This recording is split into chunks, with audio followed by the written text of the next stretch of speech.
Dear listeners, welcome to the third story in the Memoirs of Sherlock Holmes, the stockbroker's clerk. This is a clever, fast-paced, and highly entertaining adventure that showcases Sherlock Holmes's extraordinary powers of observation and deduction in one of his most satisfying cases.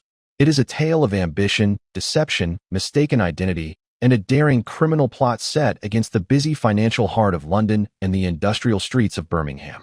Narrated by Dr. John H. Watson, this story begins with a young clerk's strange and overly generous job offer and leads Holmes into a web of impersonation and fraud that could have cost a major financial firm a fortune.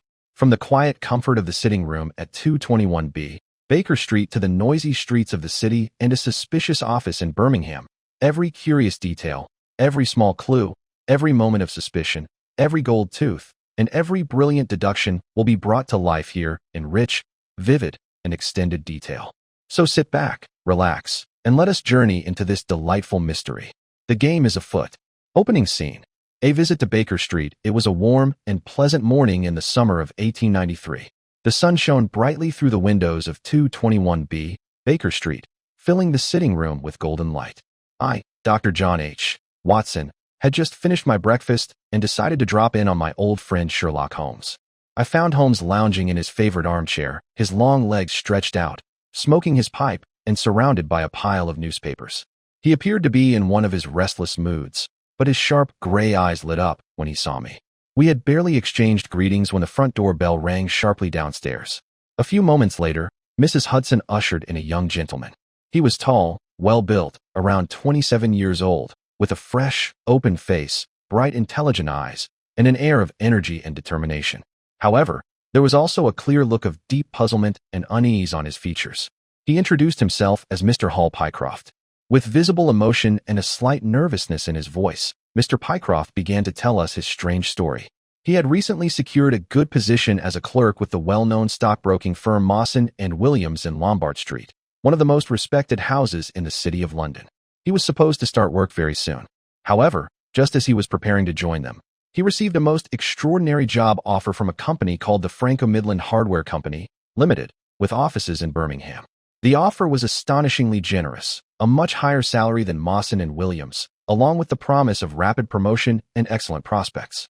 Curious and tempted by the opportunity, he traveled to Birmingham and met the manager, a man named Mr. Arthur Pinner. The interview was highly unusual.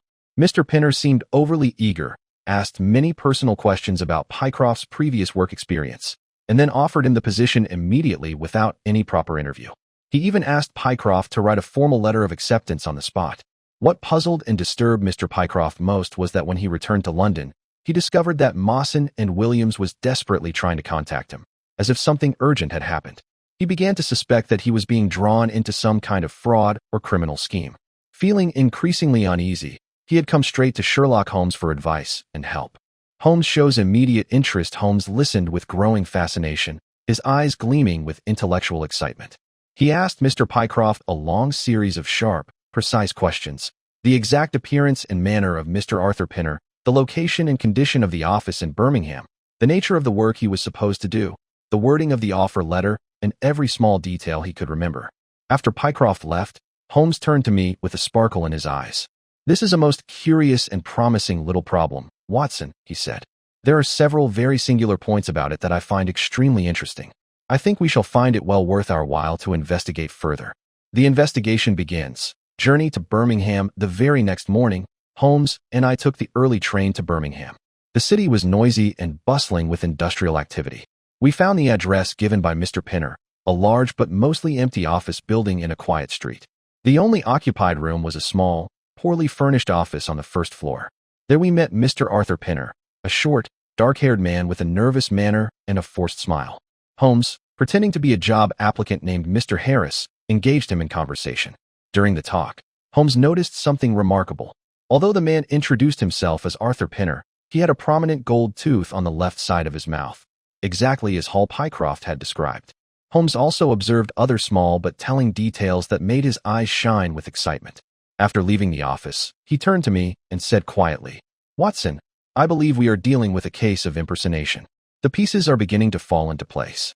The dramatic revelation in London. Upon returning to London, Holmes and I went straight to the offices of Mawson and Williams in Lombard Street. There we learned shocking news. A major fraud was being planned against the firm. Someone had been impersonating Hall Pycroft to gain access to confidential records and valuable securities. Holmes had already solved the entire mystery. The man Pycroft had met in Birmingham was not Arthur Pinner, but his brother Harry Pinner, a notorious criminal. The two brothers had devised an elaborate and cunning scheme. They had offered Pycroft a fake, high-paying job in Birmingham to keep him away from London, while Harry impersonated him at Mawson and Williams and carried out a massive embezzlement. When confronted with the evidence, Harry Pinner attempted suicide but was saved. His brother Arthur was later arrested. Thanks to Holmes's timely intervention, the great fraud was prevented, and Hall Pycroft's reputation and future were saved. The young clerk was deeply grateful to Holmes for solving the mystery before any harm could be done. Holmes explains his deductions back at Baker Street that evening. Holmes explained every step of his brilliant reasoning to me with his characteristic clarity and satisfaction. The unusually high salary and strange conditions were designed to lure Pycroft away from London. The request to write an acceptance letter immediately was to obtain a specimen of his handwriting for forgery. The small, poorly furnished office in Birmingham was merely a front to keep him occupied. The gold tooth and other physical details allowed Holmes to identify that the same man was operating in two different places under different names.